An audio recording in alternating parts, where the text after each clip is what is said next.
আসসালামু আলাইকুম সুপ্রিয় শিক্ষার্থীবৃন্দ, বিডি স্টুডেন্ট টিভির পক্ষ থেকে তোমাদেরকে স্বাগত জানাচ্ছি। বিশেষ করে জাতীয় বিশ্ববিদ্যালয়ের 7 কলেজের অনার্স দ্বিতীয় বর্ষের এবং ডিগ্রি লেভেলের শিক্ষার্থী যারা রয়েছে তাদের নন মেজর ইংলিশ, আমরা যেটাকে কম্পালসারি ইংলিশ বলি, এই কোর্সটি খুব সহজে এবং খুব স্বল্প সময়ে খুব দ্রুততার সাথে আমরা শেষ করে কমপ্লিট প্রিপারেশন নিয়ে কীভাবে 60+ পেতে পারি সেই লক্ষ্যে, 60-এর উপরে আমরা কীভাবে পেতে পারি সেই লক্ষ্যে আমাদের এই আয়োজন। আমরা মাত্র 15টি ক্লাসে এই আয়োজনটিকে সাজিয়েছি। তোমাদের অনেকেই শুধু পাস করার চিন্তা করো। আমি নিশ্চিত তুমি যদি এই ক্লাসগুলো আমাদের ভালো করে, এই 15টি ক্লাস যদি তুমি একটু ভালো করে দেখো, তুমি পাস তো এমনিতেই করবে। 60 থেকে 70 মার্কস, 60 থেকে 70-এর ভিতরে তোমার নাম্বার থাকবে ইনশাআল্লাহ। প্রিয় শিক্ষার্থীবৃন্দ, আজকে আমাদের 11তম ক্লাসে তোমাদেরকে আমরা প্যাসেজ থেকে কিভাবে মেইন আইডিয়া এবং সাপোর্টিং আইডিয়া বের করতে হয় এটা আমরা সুন্দর করে শেখাবো। শিক্ষার্থী বন্ধুরা, আমরা আজকে তোমাদের সাথে আলোচনা করব বি নাম্বার, প্যাসেজের বি নাম্বার প্রশ্ন উত্তর। What is the main idea and what are the supporting ideas in the passage. একটি প্যাসেজ থাকবে, এই প্যাসেজ থেকে মেইন আইডিয়া এবং সাপোর্টিং আইডিয়া কিভাবে বের করব আমরা। তো আমরা এখন শিখব কিভাবে মেইন আইডিয়া সাপোর্টিং আইডিয়া করতে হয়। দেখো, main idea and supporting ideas বলবে যে লেখক যে বিষয়টি তুলে ধরতে চান, মানে যে মেসেজটি তিনি এই প্যাসেজে দিতে চান, সেটি হচ্ছে মেইন আইডিয়া। একজন লেখকের একটা প্যাসেজে পেছনে একটা উদ্দেশ্য থাকে যে এই প্যাসেজে উনি একটা বিষয় তুলে ধরতে চান। যেমন আমরা যদি রবীন্দ্রনাথের অপরিচিতা গল্পটির কথা ধরি ইন্টারমিডিয়েটের, তাহলে আমরা দেখব যে এই গল্প দিয়ে উনি কী তুলে ধরতে চান। উনি চান যৌতুক প্রথার যে কুফল, যৌতুক প্রথার যে প্রভাব, এটা তুলে ধরতে চান।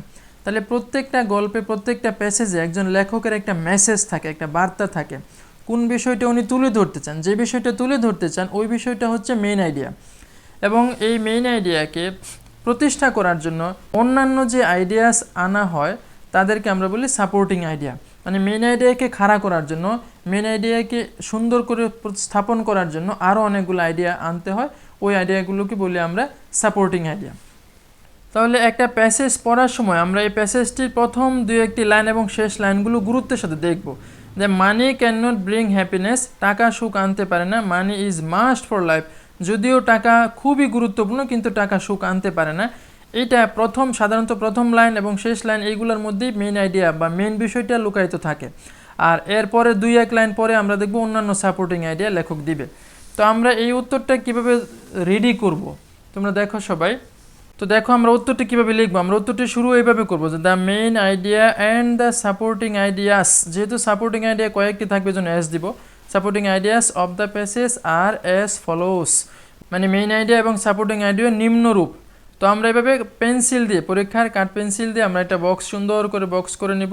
বক্স করার সময় আমরা নিচের টানটা আগেই দিব না, এই টানটা আমরা আগেই দিব না, এই টান এদিকে টান দিয়ে আগে লিখে নিয়ে কতটুকু যায় তারপরে শেষে এই টানটা দেবো। অবশ্যই আমরা বক্স করে পেন্সিল দিয়ে বক্স করে সুন্দর করে লিখব।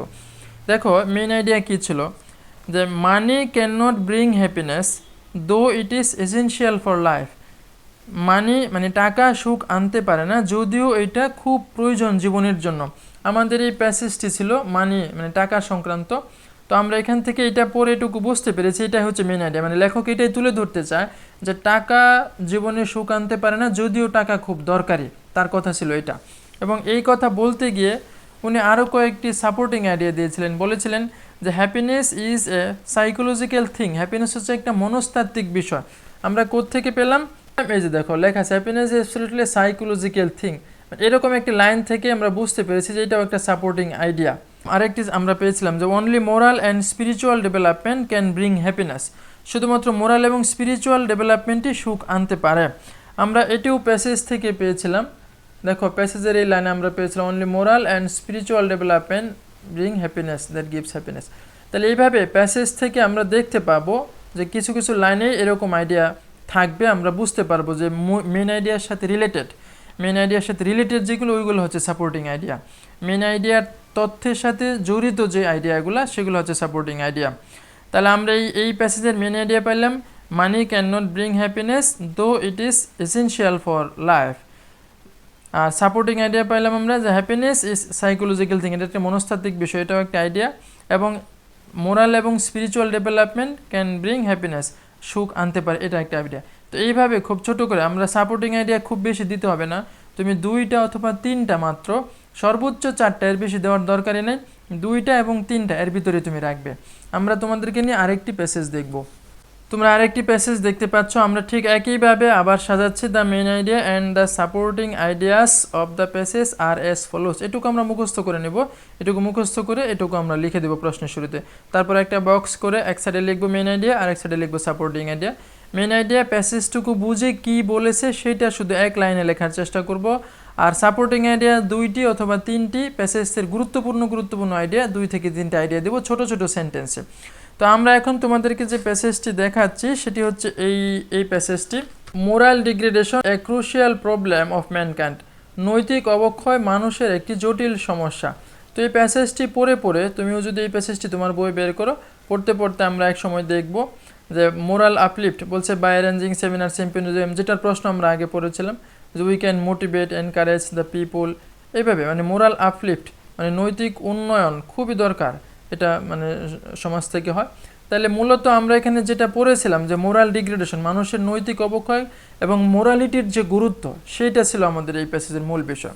তাহলে আমরা মেইন আইডিয়া হিসাবে এখানে দিচ্ছি যে মোরাল আপলিফট নৈতিক উন্নতি অথবা ইমপ্রুভমেন্ট, নৈতিক উন্নতি ইজ এসেনশিয়াল খুব দরকার ফর পিসফুল শান্তিপূর্ণ অ্যান্ড মিনিংফুল লিভিং অর্থপূর্ণ জীবনযাপনের জন্য অফ হিউম্যান বিং মানুষের। তাহলে এটা হচ্ছে আমাদের মেইন আইডিয়া। আমরা মেইন আইডিয়ার জায়গায় এটাও বলতে পারতাম যে মোরাল ডিগ্রেডেশন নৈতিক অবক্ষয় is a problem of present time and also moral uplift is essential, এবং মোরাল আপলিফট অত্যাবশ্যকীয়, এভাবেও মেইন আইডিয়াটা লিখতে পারতাম, কথায় কি থাকতো।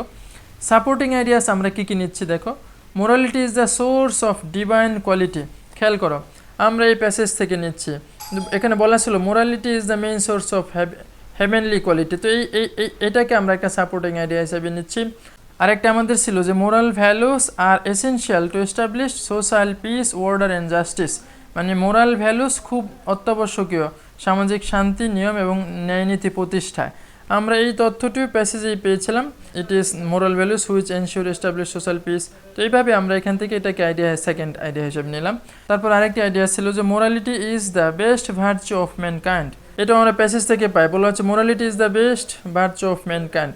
তো এরকম আমরা প্যাসেজ থেকে গুরুত্বপূর্ণ যে আইডিয়া, যে লাইনগুলো বেশি অর্থবহ, প্যাসেজের সাথে ওতপ্রোতভাবে জড়িত, ওই লাইনগুলো থেকে আমরা সাপোর্টিং আইডিয়া নিব।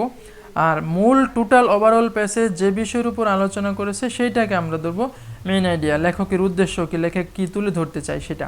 তো এইভাবে আমরা 8-10টি প্যাসেজ লিখে উত্তর দেখে লিখে প্র্যাকটিস করব, তাহলে আমরা সহজেই বিষয়টা শিখে ফেলবো।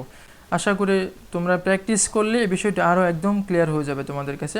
এটা একদম সহজ, আমাদের কঠিন মনে করার কোনো কারণ নাই। তো পরবর্তী ক্লাস দেখার আমন্ত্রণ জানিয়ে এই ক্লাস এখানে শেষ করছি। ধন্যবাদ সকলকে।